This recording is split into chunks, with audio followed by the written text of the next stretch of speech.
Hello, જય શ્રી કૃષ્ણ, જય દ્વારકાધીશ બધાને. કેમ છો? મજામાં ને? તો મારી ચેનલમાં ફરીથી તમારા બધાનું સ્વાગત છે. અને આજે જો તમારા માટે સરસ મજાની રેસીપી લઈને આવી છું. ગરમી છે તો આપણે ઠંડા ઠંડા કુલ આઈસ્ક્રીમ બનાવવાના છીએ અને કેસરી ઇલાયચીનો આઈસ્ક્રીમ બનાવવાની છું. તો તમારા માટે એ રેસીપી લઈ આવી છું કે ઘરે આપણે કેવી રીતે બનાવી, બજાર જેવો સરસ મજાનો સોફ્ટ અને સરસ. તો હાલો આપણે આઈસ્ક્રીમ બનાવવાની તૈયારી કરી.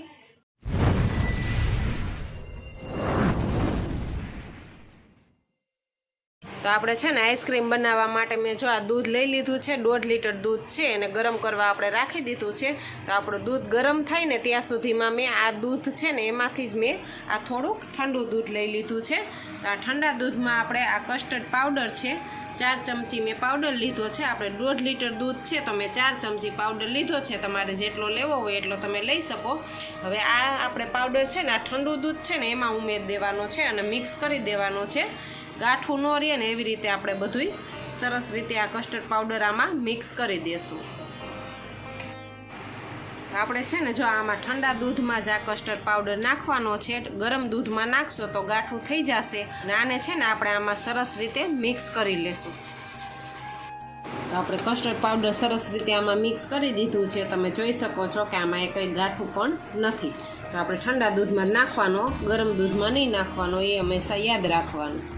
આપણું જોવો છે ને દૂધ બોઇલ થઈ ગયું છે, એક ઉભરો આવે છે દૂધમાં. તો હવે આપણે છે ને ગેસની ફ્લેમ ધીમી કરી નાખવાની. નાને આપણે આ ફરતીકોની મલાઈ હોય ને એ આપણે આમાં રાખવાની છે.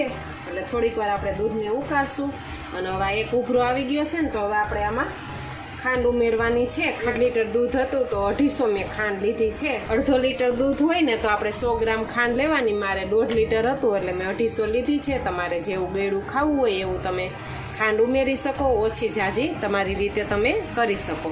અને હવે આપણે આને થોડીક વાર ઉકાળવાનું છે. એટલે ફરતીકોરથી જે મલાઈ નહીં વરે ને એ આપણે આમાં એડ કરતું જવાનું છે. એટલે થોડીક વાર હવે આપણે આને દૂધને ઉકાળી લેશું. કસ્ટર્ડવાળું દૂધ જે આપણે અહીંયા રાખ્યું છે ને એને પહેલાં એકવાર સરસ રીતે આમાં પાછું હલાવી લેવાનું, કારણ કે કસ્ટર્ડ પાવડર નીચે બેસી જાય છે. તો હવે આપણે આને આ દૂધ છે ને એમાં થોડુંક નાખતું જવાનું છે. થોડુંક આપણે ઉમેરતું જવાનું છે. તારે નથી ઉમેરવાનું, નતર આમાં આપણે ગાંઠો વળી જાય. કસ્ટર્ડ પાવડર હોય ને એટલે આપણે થોડુંક ઉમેરતું જવાનું છે અને આમાં એડ કરતું જવાનું છે. આપણે થોડુંક જ આમાં ઉમેરતું જવાનું છે. એટલે આ કસ્ટર્ડ પાવડર આવશે ને એટલે આપણું આ આઈસ્ક્રીમ બનાવવાનો બેઝ સરસ મજાનો તૈયાર થઈ જશે. હવે આપણે કસ્ટર્ડવાળું દૂધ છે ને આમાં આપણે ઉમેરી દીધું છે. હવે આને આપણે થોડીક વાર કૂક થવા દેશું. આમ સતત હલાવતા રહેશું અને ફરતી સાઈડની મલાઈ જે વળે આમાં અંદર આપણે ઉમેરતા જશું. એટલે આપણું દૂધ સરસ ઘાટું થઈ જશે અને આઈસ્ક્રીમ બનાવવાનો બેઝ આપણો તૈયાર થઈ જશે.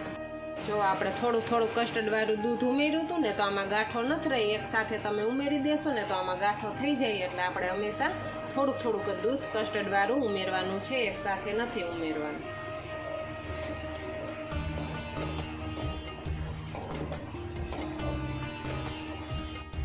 હવે આપણે છે ને કસ્ટર્ડ પાવડર ઉમેર્યો છે ને તો તમે જોઈ શકો છો કે આપણે દૂધ સરસ મજાનું ઘાટું થઈ ગયું છે. તો આપણે આઈસ્ક્રીમ બનાવવા માટે બેઝ આપણે સરસ તૈયાર થઈ ગયો છે. તો હવે આપણે આને ગેસ બંધ કરી દઈશું અને આને ઠરવા માટે આપણે રાખી દઈશું. ફ્રીજમાં નથી રાખવાનું, બહાર જ રાખવાનું છે. 1-1.5 કલાક આપણે મૂકી દઈશું અને ગેસ કરી દઈશું બંધ. આ તમે જોઈ શકો છો કે આટલું આપણે ઘટ થઈ ગયું છે. હજી ઠરશે ને એટલે આનાથી વધારે ઘટ થશે.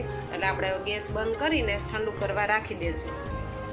તો આ મેં છે ને 2 થી 3 ચમચી ઘરની મલાઈ હોય ને જે દૂધમાંથી આપણે જાડી મલાઈ થઈ હોય એ મેં ઘરની લીધી છે. તમે બારેથી પણ ફ્રેશ મલાઈ આવે છે ને એ પણ તમે બારેથી લઈ શકો. મારી પાસે ઘરે હતી તો મેં ઘરની લીધી છે. અને હવે આપણે આને છે ને સરસ રીતે આવી રીતે ચમચીની મદદથી એકદમ આમ પ્રેસ કરતું જવાનું. સરસ રીતે આપણે ચમચીની મદદથી આને આવી રીતે સરસ ઘૂંટી લેશું. આવી રીતે એક જ દિશામાં આપણે આમ ફેરવીને સરસ રીતે આપણે મિક્સ કરી લેશું. તમારે છે ને મલાઈ નાખવી હોય તો નાખવાની, ન નાખવી હોય તો પણ ચાલે. મારી પાસે હતી એટલે મેં અત્યારે હું ઉમેરું છું. એટલે આનાથી આપણો આઈસ્ક્રીમ સરસ મજાનો ક્રીમી અને મલાઈદાર બજાર જેવો થશે. તો આપણે આઈસ્ક્રીમ બેઝ ઠંડો કરવા રાખ્યો હતો ને સરસ ઠંડો થઈ ગયો છે ને ઘટ પણ થઈ ગયો છે. તો આપણે એલચી પાવડર નાખી દઈ. એલચી પાવડર તમારે ઉમેરવું હોય તો ઉમેરી શકો. ફ્લેવર માટે સરસ લાગે આઈસ્ક્રીમમાં. એ મલાઈ આપણે છે ને ઘૂંટીને રાખી હતી ને ચમચીની મદદથી, તો એ મલાઈ આપણે હવે આમાં અત્યારે એડ કરી દઈશું. એ બધી મલાઈ આપણે આમાં એડ કરી દઈશું. મલાઈ નાખવાથી આપણો આઈસ્ક્રીમ સરસ ક્રીમી અને સોફ્ટ બનશે. હવે આપણે છે ને થોડું કેસર લઈ લીધું છે, એ આપણે આમાં ઉમેરી દઈએ. તમારે ઉમેરવું હોય તો ઉમેરવાનું, ન ઉમેરો તો પણ ચાલે. આમાં છે ને આપણે કેસર ઉમેરવાથી આઈસ્ક્રીમમાં સરસ મજાનો સ્વાદ આવશે. હવે આપણે છે ને એક મિક્સર જાર લઈ લીધું છે. હવે આ આપણે આમાં બધું એડ કરીને આને સરસ રીતે આપણે પીસી દેવું. તો હવે આપણે છે ને આ મિક્સર જાર લઈ લીધું છે. હવે આપણે આ મિશ્રણ જે રહ્યું છે ને એ આપણે આમાં બધું ઉમેરી દઈશું અને આને સરસ રીતે આપણે ગ્રાઇન્ડ કરી દઈશું.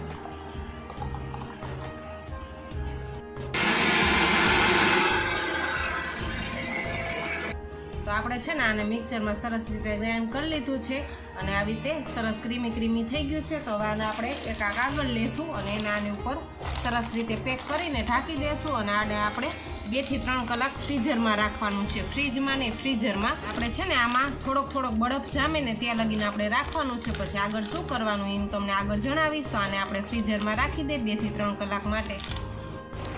તો આપણે જો આવી રીતે છે ને ફરતીકોર સરસ રીતે રબડ વીંટી લીધું છે, કોથળી સરસ પેક કરી દીધી છે. હવે આને આપણે 2-3 કલાક માટે ફ્રીઝરમાં રાખી દઈશું, બરફ થોડોક જામે ને ત્યાં સુધી. આપણે આ 2 કલાક ફ્રીજમાં રાખ્યું હતું ને આપણે આ કાગળ ઢાંકીને, તો કાગળ કાઢી લીધો છે અને આપણે થોડોક આમાં બરફ જામી ગયો છે. હવે પાછું આપણે આને છે ને મિક્સર જારમાં નાખીને એકવાર સરસ રીતે ગ્રાઇન્ડ કરી લેવાનું છે. પછી આને આપણે 7 થી 8 કલાક આપણે સરસ જામવા માટે આઈસ્ક્રીમ મૂકી દઈશું.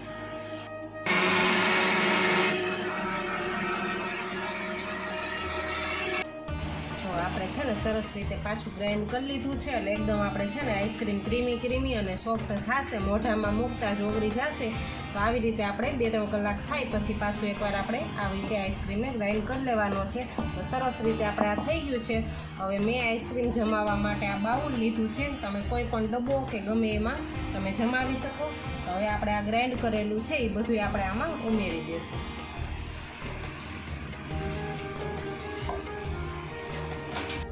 હાલો, તો આપણે છે ને જો ગ્રાઇન્ડ કરીને બધું આ એક બાઉલ સરસ ભરાણો છે. હવે આપણે ઉપર છે ને થોડાક આપણે બદામ નાખી દઈશું.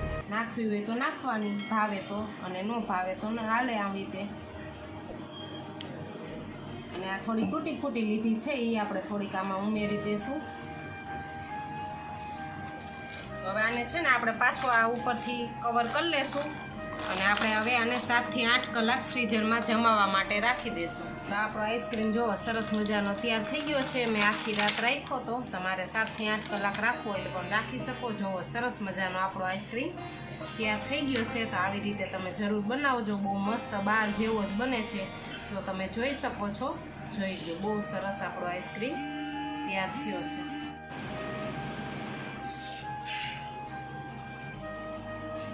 ચોકલેટ ચિપ્સ છે ને આપણે ઘરે બનાવી હતી ની જ છે. આ વિડીયો તમે ન જોયો હોય ને તો મારી ચેનલમાં તમને જોવા મળશે.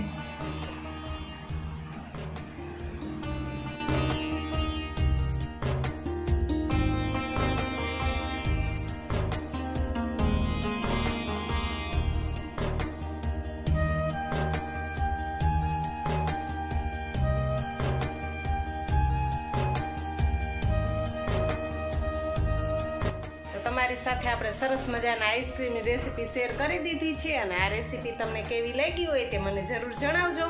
અને મારી ચેનલમાં નવા હોય તો લાઈક, શેર અને સબસ્ક્રાઈબ કરી લેજો. જય શ્રી કૃષ્ણ, જય દ્વારકાધીશ બધાયને.